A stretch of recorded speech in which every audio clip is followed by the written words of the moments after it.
The doctor's words didn't sound like a death sentence. They sounded like a mild apology over a missed lunch appointment.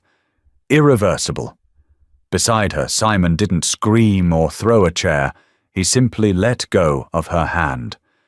That was the exact moment her marriage ended.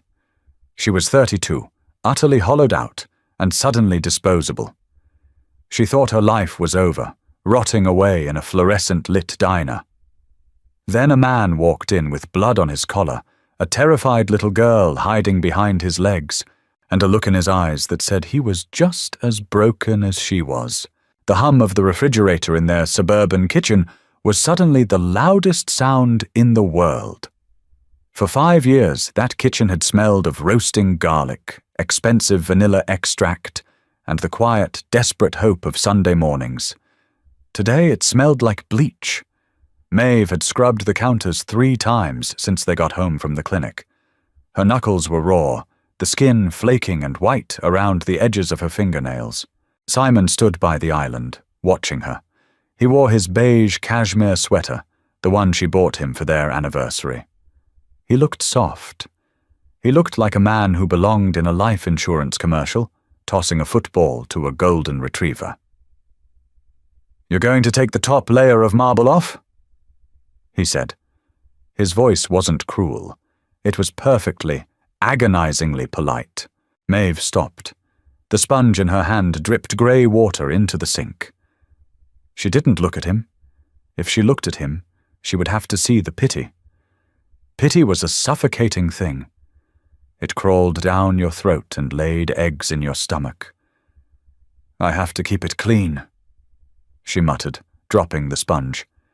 It hit the stainless steel with a wet, heavy smack. "Maeve." She closed her eyes. "Don't say it. Just pack a bag and leave. But don't say it." "I'm 35, Simon said to the back of her head. "I want a family. We always said we wanted a family. I am your family," she whispered. Her voice cracked, a pathetic, reedy sound that she hated herself for making. She turned around. Simon's eyes shifted to the floor. He couldn't hold her gaze. The cowardice in that single movement was absolute. You know what I mean. The IVF failed 3 times. The adoption agencies, the wait lists. I can't keep doing this, Maeve. The false hope, the calendars, the crying in the bathroom. It's draining me. Draining him. Maeve felt a bizarre, hysterical laugh bubbling up in the back of her throat. She swallowed it down, tasting battery acid. She had taken the injections. Her stomach was a canvas of purple and yellow bruises. She was the one who had bled out their hopes onto hospital sheets. But Simon was drained. "So what?" Maeve asked, crossing her arms tightly over her chest to keep her hands from shaking. "You're just going to trade me in for a newer model? Someone with functional parts?" Simon winced. He hated ugly words. He liked things sanitized. "Don't do that. Don't make me the villain. I've given this 5 years. I need to move on." He had already packed. She realized it then. The missing hum of his electric razor in the master bath that morning. The fact that his leather duffel bag wasn't on the top shelf of the closet when she put the laundry away. He had planned this. He had waited for the final, definitive no from Dr. Harrison, and then he had executed his exit strategy. "Take the house," he offered gently, adjusting his cuffs. "I'll keep paying the mortgage until you figure things out. I've already spoken to a lawyer. It'll be uncontested. Clean." Clean. 3 hours later, the front door clicked shut. Maeve stood alone in the center of the living room. The silence wasn't peaceful. It was a physical weight pressing against her eardrums. She looked at the empty spaces where his things used to be, the indent on the rug where his reading chair sat, the bare spot on the mantel where he kept his antique clock. She walked into the downstairs half-bath, locked the door out of habit, and sat on the cold tile floor. She didn't cry beautifully. Her nose ran, her chest heaved in ugly, jagged spasms, and she dug her fingernails into her own arms until they left deep, crescent-shaped dents. She wasn't a wife anymore. She wasn't a mother. She was a defective machine, unceremoniously unplugged and left on the curb. 6 months later. The diner smelled of stale filter coffee, burnt hash browns, and the damp wool of cheap winter coats. It was 2:14 a.m. on a Tuesday. The neon sign outside sputtered, casting a sickly pink glow over the cracked vinyl of Booth 4. Maeve dragged a damp, grey rag across the laminate counter. She had sold the house. The pristine, empty suburban mausoleum had felt like a mocking ghost town. She took the equity, rented a tiny, drafty apartment above a dry cleaner in a neighborhood where sirens were the local bird song, and took the graveyard shift at Rosie's. She preferred the graveyard shift. The people who ate pancakes at 3 a.m. didn't ask questions. They were truck drivers chewing on toothpicks, insomniacs with hollow eyes, and college kids too drunk to form sentences. Nobody looked at her with pity. Nobody looked at her at all. The bell above the glass door chimed, a harsh, jangling sound that cut through the low murmur of the diner. Maeve didn't look up immediately. She swept a handful of breadcrumbs into her palm. "Sit anywhere," she called out, her voice raspy from disuse. "Coffee, black, and a glass of milk." The voice was deep, scraping the bottom of the register. It didn't belong to a college kid. Maeve looked up. He was a tall man, broad-shouldered, wearing a charcoal wool overcoat that looked like it cost more than her car. But the coat was ruined.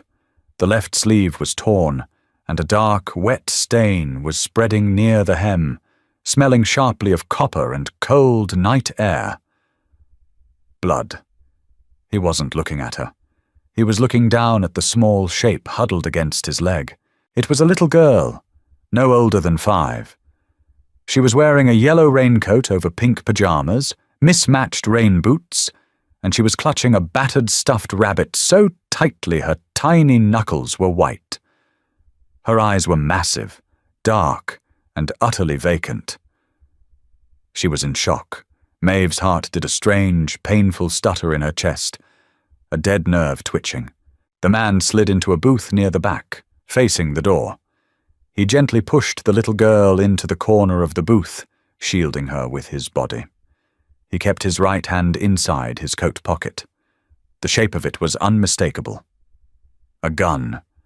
A rational person would have gone to the kitchen and called the police. But Maeve was no longer rational. She was numb and strangely annoyed by the disruption of her routine. She grabbed a heavy ceramic mug and a tall glass from the rack. She poured the muddy drip coffee, filled the glass with whole milk, and walked over to the booth. She set the coffee down in front of the man. Up close, he looked exhausted. Dark circles bruised the skin under his pale grey eyes. His jaw was tight, covered in dark stubble. He looked like violence barely contained in a tailored suit. "Cream or sugar?" she asked, her voice flat. He blinked, glancing up at her, as if surprised she was actually speaking. "No." Maeve looked at the little girl. The kid hadn't blinked. She was staring at a water stain on the table. "She's cold," Maeve observed neutrally. "Milk isn't going to help." The man tensed, his eyes narrowing into dangerous slits. "Leave the milk." Maeve ignored him. She reached over and picked up the glass of milk. The man's hand twitched inside his pocket, half drawing the weapon. Maeve saw the dull gleam of metal. She didn't flinch. She just looked at him, her expression deadpan. "I'm going to microwave it," she said slowly, as if talking to a particularly stupid dog. "And put chocolate syrup in it. Kids in shock need sugar and heat. If you shoot me, you have to make it yourself, and the microwave sticks." The man stared at her. The heavy, suffocating tension hung in the air for 5 agonizing seconds. Then, slowly, he relaxed his grip. He gave a sharp, jerky nod. Maeve walked back behind the counter. Her hands were shaking slightly, but she didn't drop the glass. She heated the milk, stirred in an ungodly amount of cheap chocolate syrup, and brought it back. She set it down gently in front of the girl. "Careful, it's hot, kid." The girl didn't move. Maeve sighed. She slid into the booth opposite them. The man instantly stiffened, but Maeve didn't look at him.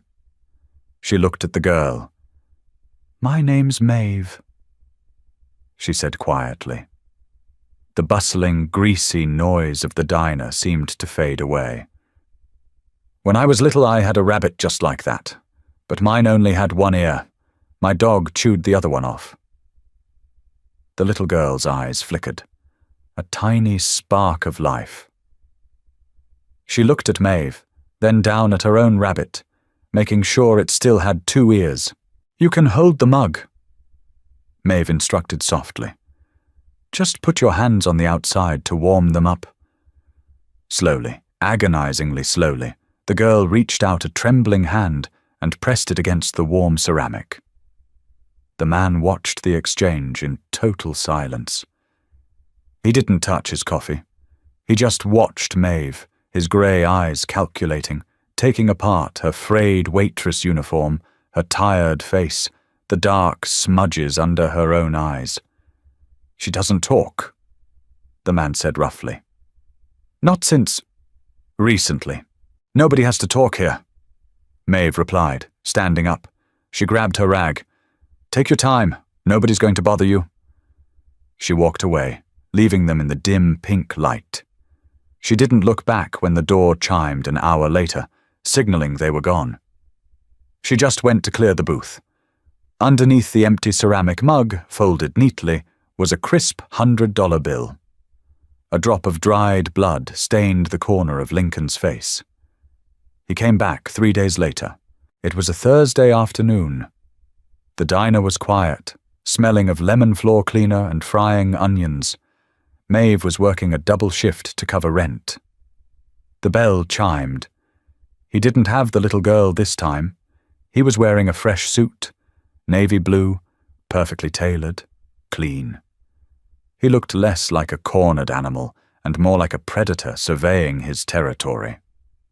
The subtle scent of expensive bergamot and leather cut through the grease in the air as he sat at the counter. Maeve walked over, pulling her notepad from her apron. "Coffee?" "Vincent Rossi," he said. Maeve paused, her pen hovering over the pad. She recognized the name. Anyone who lived in the city for more than a year knew the name Rossi. They owned the shipping yards, the waste management, and allegedly half the politicians. "Congratulations," she said dryly. "Do you want coffee, Mr. Rossi, or are you just here to introduce yourself to the working class?" A ghost of a smirk touched the corner of his mouth, vanishing as quickly as it appeared. He didn't look amused. He looked intrigued. "I want to hire you." Maeve laughed. A short, ugly sound. "I don't do catering." "I don't need a caterer. I need a nanny." Maeve froze. The pen slipped slightly in her grip. The phantom ache in her womb, the one that flared up whenever she walked past a playground or a diaper aisle, pulsed sharply. "You have the wrong waitress," she said, turning her back to wipe down the coffee machine. "I don't like kids." "You liked Mia." I felt sorry for her. "Same thing," Vincent said smoothly. The stool squeaked as he shifted his weight. "My brother and his wife were killed last week. Car bomb. Mia was in the house when the windows blew out. She hasn't spoken a word since.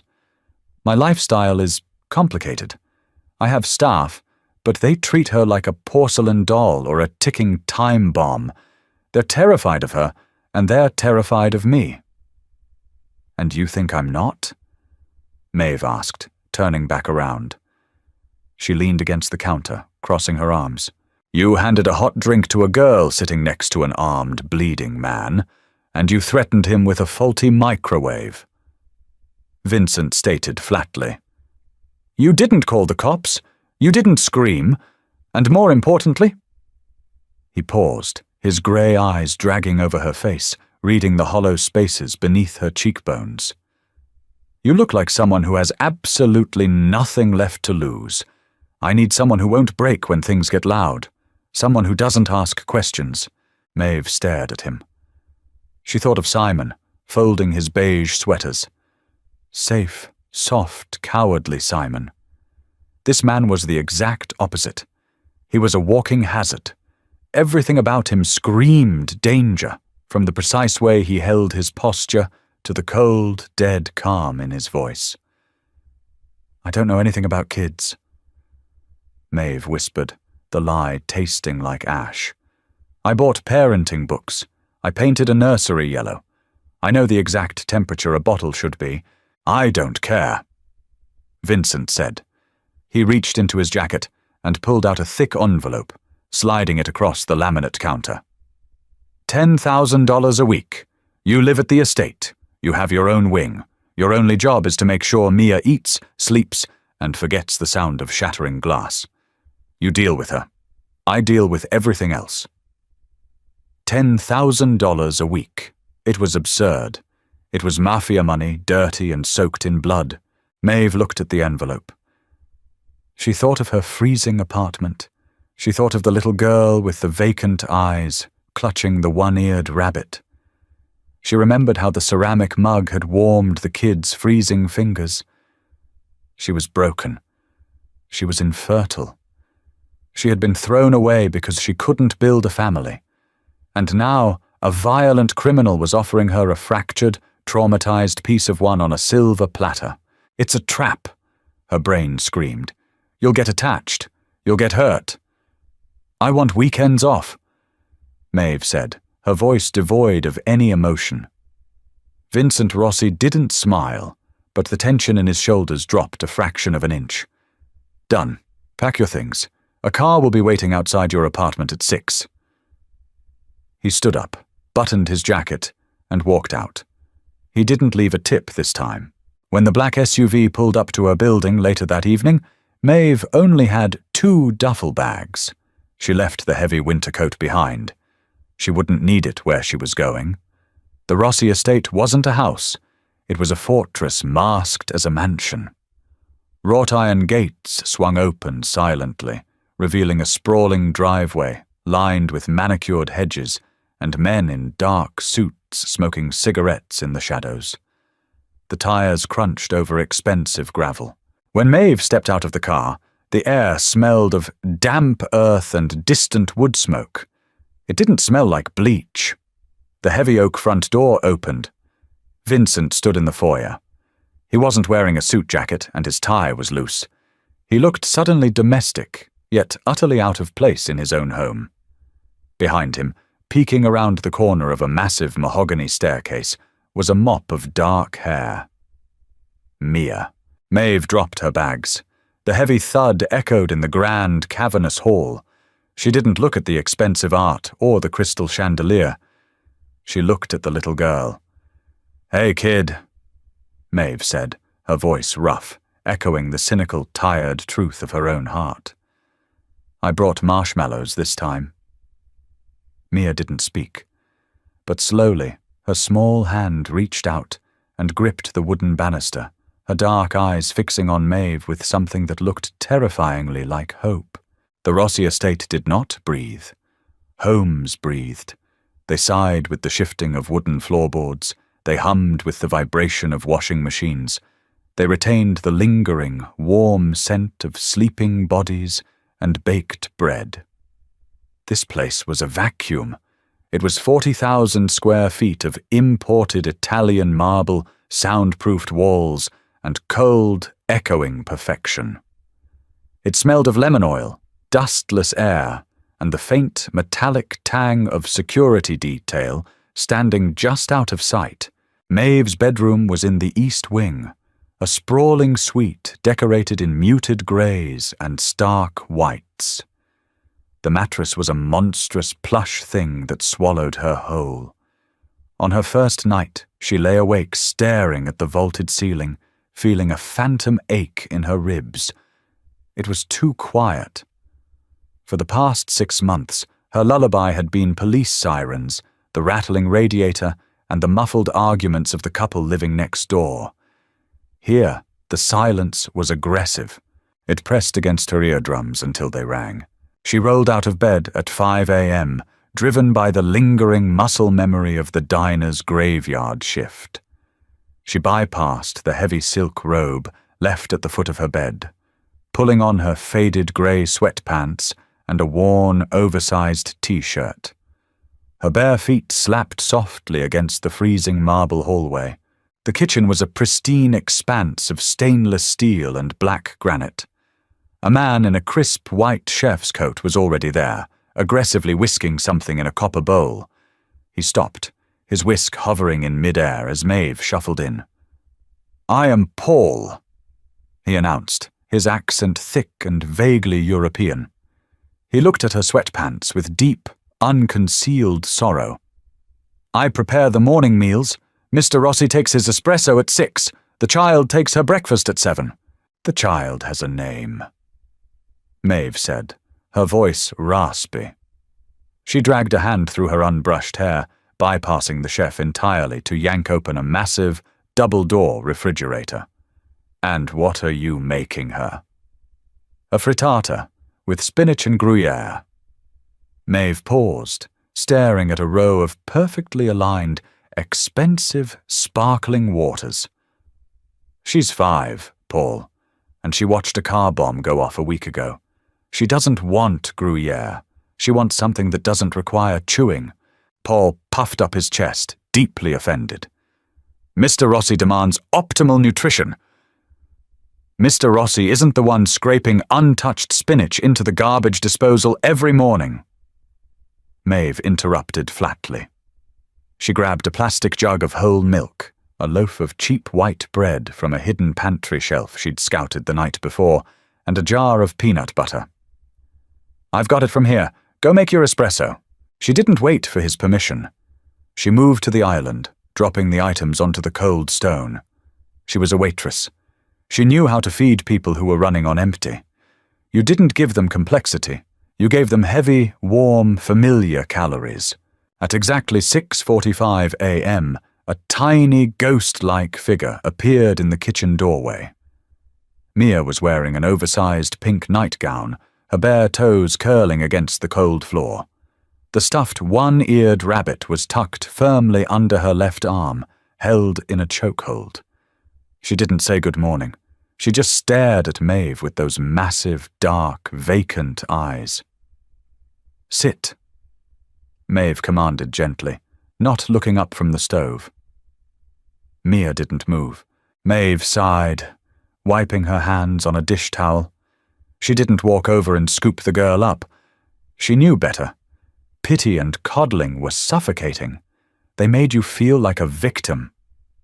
Simon had coddled her after the second failed IVF round, speaking to her in hushed, agonizingly soft tones, treating her like a porcelain doll that was already cracked. It had made her want to scream until her throat bled. "You can stand there until your legs get tired, or you can sit on the stool and eat," Maeve said, leaning her hip against the counter. "Your choice, kid, but the toast is getting cold." A long, agonizing minute passed. The heavy oak clock on the wall ticked. Finally, Mia shuffled forward. She climbed onto the high leather bar stool, her movements stiff and robotic. Maeve slid a plain white plate across the counter. On it was a piece of heavily buttered white toast, cut into 4 neat squares, and a small glass of milk. No spinach, no Gruyere, just grease, carbs, and fat. Mia looked at the plate. Then, slowly, she reached out, picked up a square of toast, and took a microscopic bite. The crunch was the loudest sound in the room. "Good," Maeve murmured, turning her back to start the dishwasher. She didn't hover. She didn't praise her like a dog performing a trick. She just let the kid eat in peace. "You're feeding my niece peasant food." Maeve stiffened. The voice was a low, gravelly baritone, slipping into the kitchen like a draft under a door. She turned around. Vincent Rossi stood in the archway. He was dressed for war, though his armor was a bespoke charcoal suit, a crisp white shirt, and a dark, conservative tie. He looked immaculate, but the air around him hummed with a violent, restless energy. He smelled of dark, roasted coffee, cold morning air, and expensive leather. Maeve didn't flinch. "I'm feeding her what she'll actually swallow. You want to pay a chef to throw away gourmet eggs, be my guest. But if you want her to stop looking like a translucent ghost, you let me handle the menu." Vincent's grey eyes narrowed. He walked fully into the kitchen, his leather shoes completely silent against the marble. He stopped next to Mia. The little girl froze, her hand hovering halfway to her mouth, the toast trembling in her grip. She shrank back, pressing her small shoulders against the counter. Vincent saw it. A muscle in his jaw feathered. He didn't reach out to touch her. He just looked down at her with a heavy, suffocating sadness that he instantly masked with cold indifference. "Fine," Vincent said, his gaze shifting back to Maeve. He took in her sweatpants, her bare feet, the dark circles still stubbornly bruised under her eyes. "You don't wear a uniform?" "You hired a nanny, not a maid." Maeve shot back, crossing her arms. The fabric of her cheap t-shirt was thin, and the kitchen was freezing, but she refused to shiver. "If you want someone in a starched apron, call an agency. Agencies ask too many questions." Vincent muttered. He reached over, poured himself a cup of the black drip coffee Maeve had made in a cheap machine she'd found in the pantry, pointedly ignoring the gleaming espresso maker. He took a sip. His face remained an unreadable mask. "Dr. Aris is coming at noon. He's a child psychologist. Make sure she's ready." Maeve frowned, her chest tightening. "She's barely eating, Rossi. You think bringing a stranger in here to pick her brain apart is a good idea right now?" "It's not a request, Maeve," Vincent said softly. The warning in his tone was absolute. It was the voice of a man who commanded hundreds of men, a man who ordered executions as easily as he ordered lunch. "Have her ready." He set the mug down and walked out. The kitchen felt instantly larger, the oppressive weight of his presence dissipating. Maeve looked at Mia. The little girl had dropped the toast. She was staring at the doorway where her uncle had disappeared, her small chest rising and falling in shallow, panicked breaths. Maeve swore under her breath. She walked around the island, grabbed a chair, and sat down next to the stool, bringing herself down to Mia's eye level. "Hey," Maeve said roughly, "look at me!" Mia didn't. Her eyes were fixed on the empty space. Maeve reached out and tapped the wooden counter twice. Tap, tap. A sharp, grounding noise. Mia blinked, her gaze snapping to Maeve's hand. "No doctors today," Maeve said, her voice dropping into a low, firm register. It was a promise she had absolutely no authority to make, and it was a direct defiance of a man who could likely make her disappear into the river before sunset. But looking at the sheer, unadulterated terror in the 5-year-old's eyes, Maeve found she didn't care. "Just you, me, and a lot of terrible cartoons. Deal?" Mia stared at her. For a second, just a fraction of a second, the grip on her stuffed rabbit loosened. Maeve took that as a yes. At exactly 11:45 a.m., the heavy oak doors of the East Wing study slammed shut, rattling the antique vases in the hallway. Maeve was sitting on the thick Persian rug in the adjoining library, clumsily attempting to build a crooked tower out of wooden blocks. Mia was sitting 2 feet away, watching the tower lean dangerously to the left. She hadn't touched a block, but she was engaged. It was progress.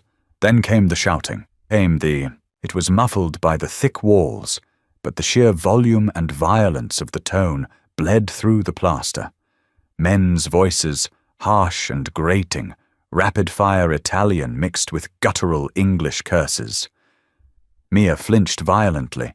Her hands flew up to cover her ears, her small shoulders hiking up to her earlobes, her eyes squeezed shut, and a high, thin, keening sound escaped her throat.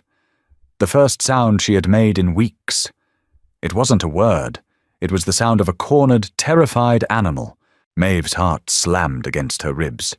The phantom ache in her womb vanished, replaced by a sudden, blinding spike of adrenaline. "Hey, hey!" Maeve said quickly, scrambling across the rug on her knees. She didn't touch Mia. She knew the kid hated sudden contact. But she positioned herself between Mia and the wall where the shouting was coming from. "It's just noise, kid. It's just stupid men making stupid noise. Look at the blocks." Crash. Something heavy and glass shattered violently against a wall in the study. Mia shrieked, curling into a tight, trembling ball on the floor, pressing her face into the rabbit. The sound tore straight through Maeve's chest, ripping open a protective, feral instinct she didn't know she possessed. She had been thrown away because her body couldn't create a child, but the sheer, agonizing need to shield this broken little girl was suddenly the only thing that mattered. Maeve stood up. The cold numbness that had blanketed her since the day Simon walked out was gone, incinerated by a sudden roaring wave of absolute fury. She marched out of the library, her bare feet hitting the marble floor hard. She crossed the hallway, grabbed the brass handle of the study doors, and threw them open. The room smelled strongly of expensive cigars, stale sweat, and the sharp, coppery stench of fresh blood. There were 4 men in the room. 3 were wearing dark suits, their ties undone, looking like brawlers dressed up for court. One of them, a massive man with a jagged scar cutting through his thick beard, was holding a bloody rag to his knuckles. Broken glass glittered across the mahogany floor, the remains of a whiskey decanter. Behind a massive oak desk stood Vincent.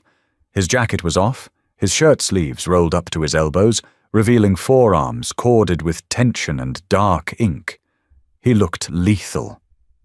The room went dead silent as Maeve walked in. She was wearing cheap sweatpants and an oversized t-shirt, standing in the middle of a Mafia war room like she owned it. "What the hell is this?" The scarred man barked, dropping the bloody rag. He took a heavy step toward her, his dark eyes instantly assessing her as a threat to be neutralized. "Who are you?" "I'm the person trying to keep a 5-year-old girl from having a psychological breakdown, you overgrown ape!" Maeve snapped, her voice cracking like a whip. She didn't retreat. She pointed a shaking finger at the broken glass. "Keep your voices down and stop breaking things, or take it outside." The scarred man stared at her, genuinely baffled by her audacity. Then, his face twisted into an ugly, cruel sneer. He reached into his jacket. "Listen here, you little... Leo!" Vincent's voice wasn't loud, but it cut through the room like a straight razor. The scarred man, Leo, froze. He looked at Vincent. "Boss, she just walked in here?" "I see her, Leo," Vincent said slowly. His grey eyes were locked onto Maeve. The raw, unfiltered anger radiating off her was palpable. She was shaking, her fists clenched white at her sides, her chest heaving. She looked unhinged. She looked magnificent. "Step back." Leo hesitated, pride warring with obedience. Obedience won. He took a slow, deliberate step back, pulling his hand away from his jacket. Vincent walked around the desk. His shoes crunched softly on the broken glass. He stopped 2 feet in front of Maeve, towering over her. The scent of bergamot and danger was overpowering. "You interrupted a private meeting," Vincent said, his voice dangerously soft, meant only for her ears. "You're terrifying your niece." Maeve hissed right back, tilting her chin up to meet his glare. Her heart was beating so fast it blurred in her ears, but she refused to back down. "She's curled up in a ball on the floor next door because your guard dogs are barking too loud. So I don't care about your meeting, Rossi. You pay me to keep her safe. I'm doing my job." A heavy, suffocating silence stretched between them. Vincent looked down at her, his eyes searching her face, cataloguing the fierce, desperate fire in her eyes. It was the look of a mother protecting her cub. Vincent felt a strange, uncomfortable jolt in his chest. He had hired a broken, empty shell of a woman to sit in a room with a broken child. He hadn't expected the shell to suddenly grow teeth. "Meeting's over," Vincent said, not breaking eye contact with Maeve. "Boss!" Leo protested heavily. "The shipment at the docks," I said. "The meeting is over," Vincent repeated, his voice dropping an octave, ringing with absolute authority. "Get out. Use the side doors. If I hear a car door slam, I'll break your other hand, Leo." The men didn't argue again. They filed out of the study in tense, heavy silence, leaving through the terrace doors. The click of the latch echoed loudly in the quiet room. Vincent and Maeve were left alone amidst the smell of cigars and blood. Maeve's adrenaline began to crash. The sudden drop left her dizzy. She swayed slightly on her feet, the anger draining out of her, leaving behind the cold, hollow emptiness she was so used to. She took a step back, wrapping her arms tightly around her own waist, suddenly hyper-aware of how foolish she had just been. She had yelled at a Mafia boss. She could be dead in a ditch by midnight. "You shouldn't have done that," Vincent said quietly. He wasn't angry. He sounded almost cautious. "Fire me, then," she whispered, her voice hollow. She looked down at the floor, refusing to let him see the sudden, embarrassing sting of tears in her eyes. It wasn't fear. It was the sudden, crushing realization of how much she already cared about the little girl in the next room. Caring was dangerous. Caring meant you could lose something again. Vincent watched her fold in on herself. He saw the fire extinguish, replaced by the deep, agonizing grief he had recognized in her at the diner. "I'm not firing you," Vincent said. He stepped closer, closing the distance she had created. He reached out, his large, calloused hand hesitating in the air for a second, before he gently grasped her elbow. His touch was shockingly warm. "I'll keep them quiet. Go back to Mia." Maeve looked up at him. His grey eyes were unreadable, but the harsh, violent edges of his face had softened, just a fraction. It was a terrifying contradiction. He was a monster who broke men's hands, and he was the only person who had looked at her with genuine understanding in 6 months. She pulled her arm away from his grip, the warmth lingering on her skin like a burn. She didn't say thank you. She turned and walked back out of the study, the heavy oak doors closing silently behind her. Back in the library, Mia was still curled in a ball. Maeve sank to the floor next to her. She pulled her knees to her chest and rested her chin on them, staring at the crooked tower of wooden blocks. "They're gone, kid," Maeve whispered into the quiet room. "The stupid men are gone." Slowly, Mia uncurled. She sat up, her dark eyes finding Maeve's face. She looked at the unshed tears swimming in Maeve's eyes. Then, with agonizing slowness, the little girl reached out her small hand and placed it flat against Maeve's knee. A silent anchor in a violent storm. Maeve closed her eyes, a single tear slipping free and tracking hot down her cheek. She was in too deep. The fortress was made of glass, and she could already hear it cracking. Autumn bled into the Rossi estate like a bruise, turning the manicured green grounds into a sprawling canvas of rust and decaying brown. The air grew sharp, biting at the exposed skin of Maeve's throat when she stepped out onto the heavy stone terrace. It smelled of wet asphalt, dying oak leaves, and the distant metallic exhaust of the city. It had been 4 weeks since the incident in the study. 4 weeks of a strange, fragile truce. Maeve sat on the lowest stone step, the cold seeping through the denim of her jeans. She held a mug of cheap drip coffee, letting the ceramic burn her palms. A few yards away, Mia crouched in the damp grass. She was wearing a thick yellow sweater, her small hands methodically tearing a dried maple leaf into microscopic pieces. She still hadn't spoken. The silence was a heavy, physical entity that followed the child everywhere, but the terror in her eyes had dulled into a quiet, watchful caution. She no longer flinched when a door closed too loudly. She no longer curled into a ball. It was progress measured in millimeters. The heavy glass door behind Maeve slid open on silent, perfectly greased tracks. She didn't turn around. She knew the cadence of his footsteps now. Vincent didn't walk, he stalked. Even in his own home, he moved with the predatory, calculated grace of a man anticipating a bullet from the shadows. He stopped beside her, the toe of his polished black boot inches from her thigh. He wasn't wearing a suit jacket today. He wore a dark, heavy wool sweater that clung to the broad expanse of his shoulders. He smelled of cold air, expensive soap, and the dark, bitter bite of espresso.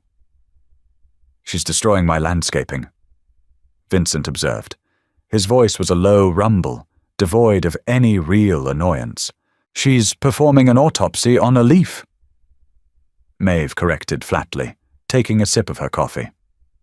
It tasted like ash and cheap tin, exactly how she liked it. "It's educational."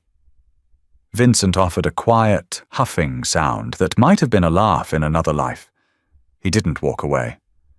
Instead, he folded his large frame and sat down on the stone step beside her. He left exactly 6 inches of space between their bodies. It felt like 6 inches of electrified wire. Maeve kept her eyes on Mia, but her entire nervous system zeroed in on the man sitting next to her. It was an infuriating contradiction. She knew what Vincent Rossi was. She had seen the news reports late at night on her phone, reading the sanitized journalistic accounts of extortion, waterfront racketeering, and men who disappeared, leaving nothing but empty cars idling on bridges. He was a monster. He orchestrated violence. Yet, when she sat next to him, the persistent, gnawing anxiety that had chewed a hole in her stomach since Simon left simply vanished. Simon had been a pediatric dentist. Simon wore seatbelts, checked his credit score weekly, and cried when they watched movies about dogs. Simon was safe, and Simon had discarded her the moment her biology proved inconvenient, leaving her to drown. Vincent Rossi, a man who broke bones for a living, had built a multi-million-dollar fortress to keep a broken 5-year-old girl safe, and he hadn't asked Maeve a single question about her past. He just accepted her, raw edges and all. "Leo is unhappy," Vincent said quietly, breaking the silence. He rested his forearms on his knees, his large hands clasped loosely together. His knuckles were permanently scarred, a patchwork of white lines over olive skin. "Leo is an idiot," Maeve replied, not missing a beat. "If he wants to yell about his dock shipments, he can do it in the basement. Or the garage. He doesn't need to do it 10 feet from a traumatized kid. He thinks you have too much authority. He thinks I'm going soft." Maeve turned her head, finally looking at him. Vincent's profile was sharp, cut from granite and shadowed by dark stubble. His grey eyes were fixed on Mia, tracking the child's slow, deliberate movements. "And are you?" Maeve asked. Her voice was barely a whisper, carried away by the biting autumn wind. Vincent slowly turned his head to meet her gaze. The intensity in his eyes was staggering. It wasn't soft. It was violently, aggressively focused. It stripped away the breath in her lungs. "I don't go soft, Maeve," he said, the words scraping against his throat. "I just change my perimeter." He was looking at her mouth when he said it. The implication hung in the freezing air between them, heavy and dangerous. He wasn't just protecting Mia anymore. The fortress had expanded to include the cynical, exhausted woman in cheap jeans. A sharp, painful jolt of pure adrenaline shot through Maeve's chest. She looked away, her heart hammering against her ribs like a trapped bird. She stared at her coffee mug, watching the dark liquid tremble. "You shouldn't," she managed to say, her voice cracking. She hated how weak she sounded. She hated the sudden urge to lean into the 6 inches of space between them. I'm defective, Rossi. You don't want me inside your perimeter." Vincent shifted, his shoulder brushing against hers. The contact was brief, but the heat of him bled through her sweater instantly. "My world is built on defective things," Vincent murmured.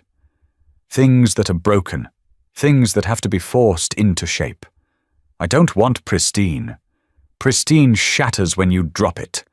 Before Maeve could process the raw, jagged honesty in his words, Mia suddenly stood up.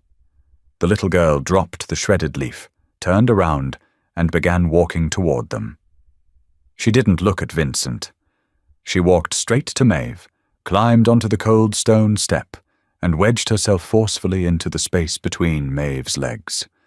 Mia leaned back, resting the back of her head against Maeve's chest. Maeve froze. Her breath hitched. The ceramic mug nearly slipped from her fingers. It was the first time Mia had initiated physical contact. The child felt incredibly small, her bones like a bird's, her heartbeat a rapid flutter against Maeve's sternum. Slowly, her hands trembling, Maeve set the mug down on the stone. She wrapped her arms tentatively around Mia's waist, pulling the girl securely against her. The scent of vanilla shampoo and wet wool filled her senses. The phantom ache in her womb, the hollow, rotting grief of her infertility, suddenly quieted. It didn't disappear, but it stopped screaming. Vincent watched the exchange in total silence. He didn't move. He didn't breathe. He just watched the 2 broken pieces of his life slot perfectly into each other. "You see?" Vincent said softly, his voice rough with an emotion he immediately buried. "Nothing defective about that." He stood up, towering over them for a brief second, a dark silhouette against the grey autumn sky. He didn't say another word. He just turned and walked back inside, the heavy glass door sealing shut behind him. Maeve sat on the cold stone, holding the little girl tight against her chest, and realized with a terrifying, absolute certainty that she was going to die for these people. The peace lasted exactly 3 days. It broke on a Tuesday night, accompanied by the torrential downpour of an unseasonable November thunderstorm. The rain lashed against the reinforced glass windows of the estate like angry fingernails. Thunder rattled the floorboards, deep and guttural. Maeve was in the East Wing kitchen at 2 a.m. Mia had woken up an hour earlier, screaming silently, thrashing against her sheets soaked in a cold sweat. Maeve had carried the rigid, shaking girl down the dark, echoing hallway to the kitchen. The routine was established now.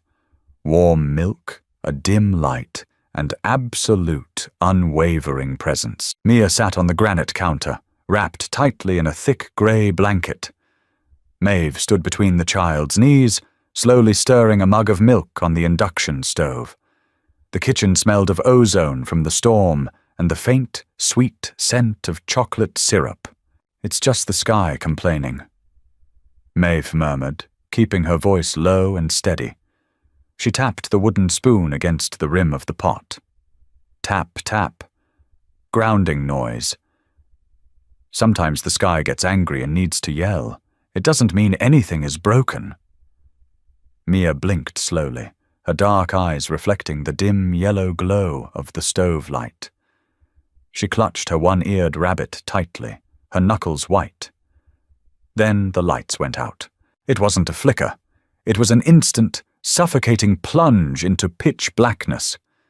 The low hum of the massive refrigerators died. The digital clock on the oven vanished. Maeve froze.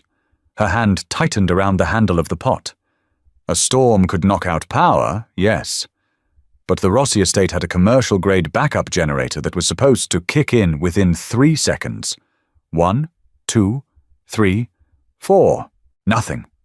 Just the deafening roar of the rain against the glass and the sudden, terrifying silence of the house. A cold spike of pure dread drove itself directly into the base of Maeve's spine. She dropped the spoon. She reached out in the dark, her hands finding Mia's small shoulders. She dragged the child off the counter, pressing the girl's face into her neck to muffle any sound. "Quiet." Maeve breathed directly into Mia's ear. "Absolute quiet, kid." Not a sound. Mia went completely rigid in her arms. She didn't whimper. She was a ghost. Through the thick walls, a dull, heavy thud echoed from the west wing.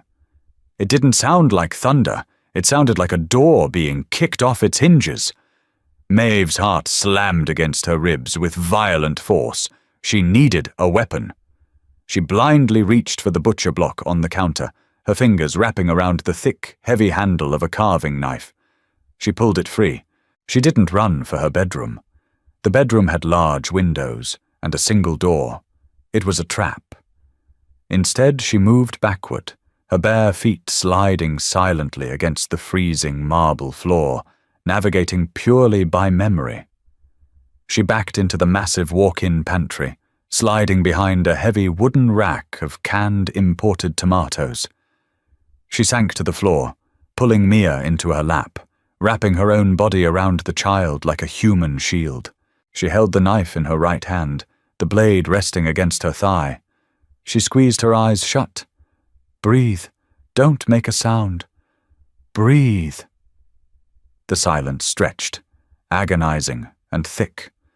The storm raged outside, masking the subtle sounds of movement within the house.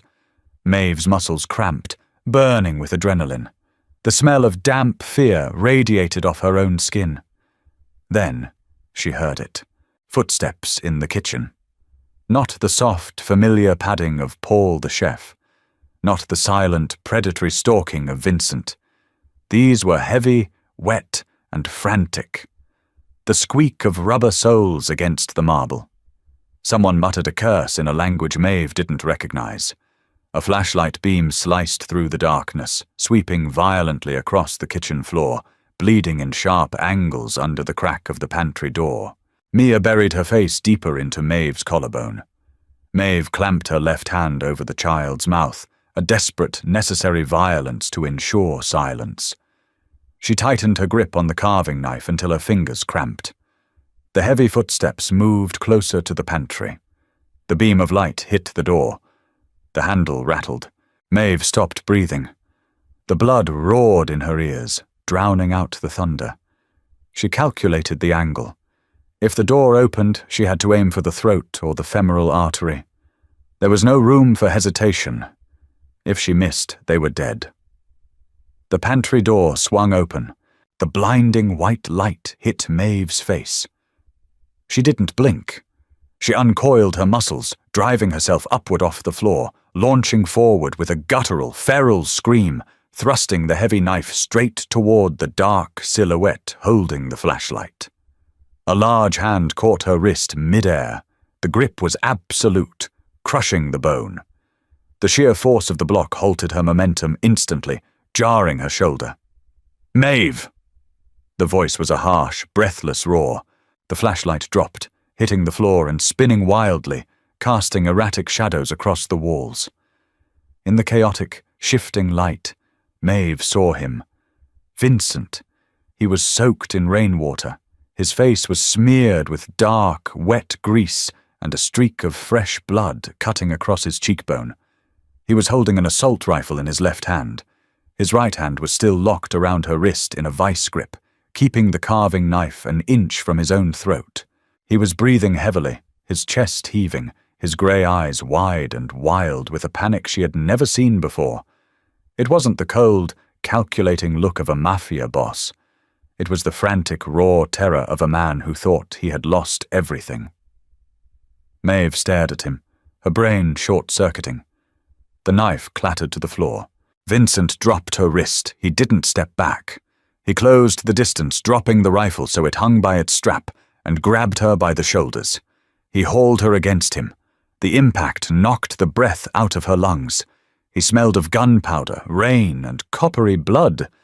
He pressed his face into the side of her neck, his large hands gripping her back with bruising force. He was shaking. Vincent Rossi, the untouchable ghost of the city, was trembling violently against her. "I thought they got you," Vincent rasped, his voice tearing at the edges. "I couldn't find you. I thought they got you." Maeve stood frozen, her hands hovering in the air. The sheer intimacy of his terror broke something open inside her. The last remnants of the cold, dead suburban wife she used to be shattered completely. Slowly she lowered her arms, wrapping them tightly around his wet, broad back. She anchored him. "We're here," she whispered into the damp collar of his shirt. "We're right here." Vincent pulled back just enough to look down. Mia was still sitting on the floor behind the canned goods, clutching her rabbit, staring up at them with wide, dark eyes. Vincent dropped to his knees. The expensive fabric of his trousers absorbed the spilled water on the floor. He didn't touch Mia. He never initiated contact, but he brought his face down to her level. "Are you hurt?" he demanded, his voice thick. Mia stared at him. Then she looked at Maeve. She looked at the blood on Vincent's cheek. Slowly, Mia reached out. Her tiny, trembling fingers brushed against Vincent's jaw, wiping away a smear of blood. Vincent squeezed his eyes shut, a sharp, ragged breath escaping his lungs. He reached up, covering her tiny hand with his large, scarred one, holding it against his face. Maeve stood above them in the dark, chaotic pantry. The generator finally kicked in with a massive, rumbling roar. The fluorescent lights flickered and snapped on, bathing them in harsh, unforgiving white light. They looked terrible. They looked like a disaster. A blood-soaked criminal, a discarded infertile waitress, and a shattered orphan sitting on the floor of a pantry surrounded by tomato cans. They weren't pristine, but as Maeve looked down at them, feeling the brutal, protective fire burning in her chest, she knew one thing for certain. They were family. The smell of ozone faded, replaced by the sharp, stinging odor of industrial bleach. It was a smell Maeve knew intimately. 6 months ago, it had been the scent of her failure, the chemical mask she used to scrub away the quiet death of her marriage. Tonight, it was the smell of survival. 2 men in dark suits, strangers Maeve had never seen, were silently mopping the marble floor in the West Wing corridor. They didn't look at her. They didn't look at Vincent. They simply erased the violent, muddy smears of red that trailed towards the service elevator. Vincent had secured the perimeter. It took less than 10 minutes. The estate was a fortress once again. The breached terrace doors barricaded, the rival squad neutralized and removed with terrifying, practiced efficiency. Maeve stood in the doorway of her bedroom, holding a sleeping Mia against her chest. The child was a dead weight of exhaustion, her small hands still fisted in the fabric of Maeve's ruined, damp t-shirt. Vincent walked down the hall toward them. He had discarded the tactical vest and the assault rifle, but he was still wearing the soaked, blood-stained dress shirt. He moved slower now. The adrenaline crash was setting in, stripping away the untouchable predator and leaving a battered, exhausted man in his wake. He stopped in front of her. His chest rose and fell in shallow, uneven intervals. "The house is secure," Vincent said. His voice was gravel, barely scraping past his vocal cords. "Nobody else gets in." "I know," Maeve replied quietly. She didn't doubt him. Not anymore. She looked at him, really looked at him, under the harsh, unsparing light of the hallway sconces. His left arm was pressed tightly against his side. The dark fabric of his shirt was saturated, clinging to his ribs in a heavy, wet patch that was too dark to be rainwater. "You're bleeding," she said. It wasn't a question. Vincent glanced down at his side as if noticing it for the first time. "It's a graze. Glass from the terrace door. It stopped." "You're lying. You're leaving a puddle on the floor." Vincent looked at the marble tiles. A single dark drop had splashed beside his boot. He frowned, a deeply annoyed, entirely human expression. "Put her in the bed," Vincent ordered softly, gesturing to Mia. "I'll go to the medical wing. Paul can patch it. Paul is a chef, and he's currently hyperventilating in a storage closet." Maeve countered flatly. "Sit on the edge of the tub. I'll get the kit." Vincent opened his mouth to argue, but the sheer, exhausted stubbornness in Maeve's eyes stopped him. He gave a single, tight nod. Maeve laid Mia in the center of the massive, plush mattress, pulling the heavy duvet up to the girl's chin. She tucked the one-eared rabbit firmly under Mia's arm. The child didn't stir. When Maeve walked into the adjoining master bathroom, Vincent was sitting on the edge of the porcelain tub. He had managed to unbutton his shirt, pushing the ruined fabric off his broad shoulders. The laceration was ugly. It started just below his ribs and jaggedly sliced across his left flank. It was deep, still oozing sluggishly, mixing with the sweat and rainwater coating his olive skin. His torso was a map of old violence, faded white lines, circular burn scars, and the dark, sprawling ink of his syndicate tattoos. Maeve didn't gasp. She didn't offer pity. Pity was useless in a room that smelled like copper. She pulled the heavy first aid kit from beneath the sink. She knelt on the cold tile floor between his parted knees, opening the metal latch with a sharp click. "This is going to burn," she stated, tearing open a large alcohol swab with her teeth. "Do it," Vincent rasped, staring straight ahead at the frosted glass of the shower stall. Maeve pressed the swab directly into the open wound. Vincent's entire body went rigid. A sharp, hissing breath tore through his teeth, the muscles in his abdomen locking into hard, unforgiving ridges. His right hand shot out, gripping Maeve's shoulder with bruising force to anchor himself against the pain. Maeve didn't flinch away from his grip. She kept her hand steady, applying brutal, necessary pressure. "Breathe, Rossi," she murmured, tossing the bloody swab aside and grabbing a sterile gauze pad. "You don't get to pass out on my floor." "Not passing out!" he grunted, the grip on her shoulder loosening slightly. His skin was burning hot beneath her fingertips, radiating a feverish, frantic heat. Maeve worked in silence. She wasn't a nurse, but she had spent months injecting herself with hormones, managing her own bruises, intimately acquainted with the mechanics of pain. She taped the thick gauze tightly against his ribs, securing the edges. When she finally pulled her hands away, the silence in the bathroom was deafening. She stayed kneeling on the floor, suddenly acutely aware of the space between them.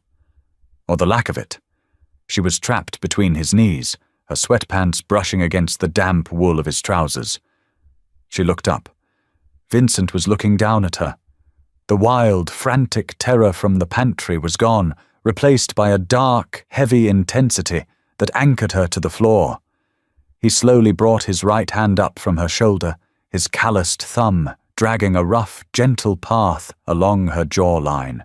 "You didn't run," he whispered. Maeve leaned into his palm, a microscopic shift of weight. "Neither did you. I told you," Vincent said, his voice dropping into a ragged, intimate register. "I changed my perimeter. You are inside it now. You and Mia. Nobody touches what is mine." He wasn't asking for permission. It was a statement of absolute, irrefutable fact. It was a Mafia boss staking a claim, violent and possessive, and it was the safest Maeve had felt in her entire life. Morning broke over the Rossi estate with a cold, pale light. The storm had scrubbed the sky clean, leaving behind a brittle, cloudless expanse of grey. The house was unnervingly quiet, the heavy silence wrapping around the stone walls like a thick winter coat. Maeve woke up to the smell of strong, dark roast coffee. She blinked, her eyes adjusting to the bright light filtering through the sheer curtains.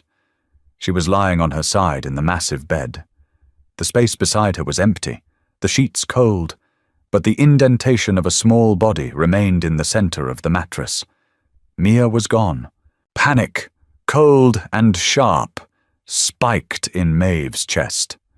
She threw off the duvet, her feet hitting the marble floor with a heavy slap. She didn't bother grabbing a robe. She rushed out of the bedroom, her heart hammering against her ribs. She found them in the kitchen. The space had been entirely sanitized. The mud, the water, the metallic smears, all of it had been erased by the silent, invisible staff. The stainless steel gleamed under the recessed lighting.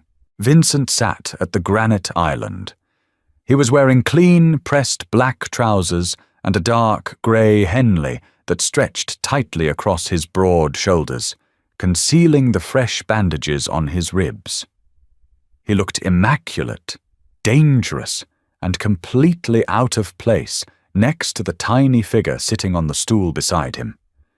Mia was wearing a fresh pink nightgown. She was holding her one-eared rabbit in her left hand. In her right hand, she gripped a piece of heavily buttered white toast. Maeve stopped in the doorway, the breath catching painfully in her throat. Vincent wasn't looking at Mia.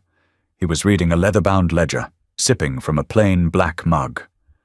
He wasn't hovering. He wasn't demanding anything from the child. He was simply existing in the same space, a massive, silent mountain offering unshakable shelter. Mia took a small, deliberate bite of her toast. The crunch echoed in the pristine kitchen. She chewed slowly. Then she stopped. She turned her head, her dark, massive eyes fixing on Vincent's profile. Vincent didn't look up from his ledger, but his hand stopped halfway to his mouth. He waited. Mia reached out. With a trembling, hesitant motion, she pressed her small index finger against the dark, bruising ink of a jagged skull tattooed on Vincent's forearm. Vincent froze completely. He slowly turned his head, his grey eyes meeting the child's. He didn't speak. He didn't smile. He just let her touch the violent, permanent mark of his life, offering no apologies and no terrifying, fragile pity. Mia dropped her hand. She looked back at her toast, took another bite, and chewed. It wasn't a miracle. She didn't suddenly start speaking. The trauma was still there, a heavy, dark shadow that would take years of patient, quiet work to dismantle. But the sheer, unadulterated terror was gone. She was safe, and she knew it. Maeve stepped fully into the kitchen. Vincent's eyes immediately snapped to her. The cold, calculated mask he wore for the world instantly softened, the harsh lines around his mouth relaxing. He reached over, pushing a secondary black mug across the granite counter toward the empty stool. "Black?" Vincent said, his voice a low, steady rumble. "No sugar." Maeve walked over. She didn't sit down immediately. She stood behind Mia's stool, resting her hands gently on the child's small, narrow shoulders. Mia leaned back into the touch, a microscopic, deeply familiar pressure. Maeve looked at the mug of coffee. She thought of Simon, with his beige cashmere sweaters and his cowardly, sanitized exit. She thought of the pristine, empty suburban house that had felt like a tomb, the endless cycle of negative tests, and the sterile smell of the fertility clinic. She had spent 5 years trying to force her body to create a pristine, perfect family. She looked at Vincent Rossi, a violent criminal with a fractured rib, blood under his fingernails, and a heavily buttered piece of toast sitting on a napkin beside his ledger. She looked at Mia, a shattered orphan clutching a maimed stuffed rabbit. They were defective. They were messy, violent, and broken. Maeve picked up the mug. The ceramic was blistering hot against her palms, a sharp, grounding pain that told her exactly where she was. She took a sip. It tasted like ash, cheap tin, and survival. Leo called. Vincent murmured, his eyes tracking her face. The East Side territory needs handling. I have to leave in an hour. It was a test, a subtle, terrifying offer to let her walk away before the reality of his world truly set in. Maeve set the mug down with a sharp, heavy clack against the granite. She met his gaze, her eyes fierce, devoid of any lingering hesitation. Make sure Paul orders more cheap white bread before you go, Maeve said flatly, pulling the empty stool out and sitting down beside him. She doesn't like the crusts on the sourdough. A slow, genuine smile, the first she had ever seen, broke across Vincent's face. It didn't reach his eyes with light, it reached them with a dark, absolute possessiveness. He reached under the counter, his large, scarred hand wrapping around her knee, anchoring her firmly to his side. Done, Vincent whispered. The kitchen smelled of dark coffee and lemon oil. The heavy iron gates of the Rossi estate remained securely locked, keeping the sanitized, cowardly world out. Maeve leaned her shoulder against Vincent's arm, resting her chin in her hand as Mia quietly chewed her toast. She had been thrown away for being empty. Now the fortress was full. If Maeve and Vincent's journey from shattered pieces to a fiercely loyal family kept you captivated, make sure to hit that like button and subscribe to our channel. We drop emotionally grounded, gritty romance stories just like this every single week. What did you think of Maeve standing her ground and claiming her place in a Mafia fortress? Drop your thoughts in the comments below, and don't forget to share this video with fellow Mafia romance fans. Ring the notification bell so you never miss a new upload and join our community of story lovers today.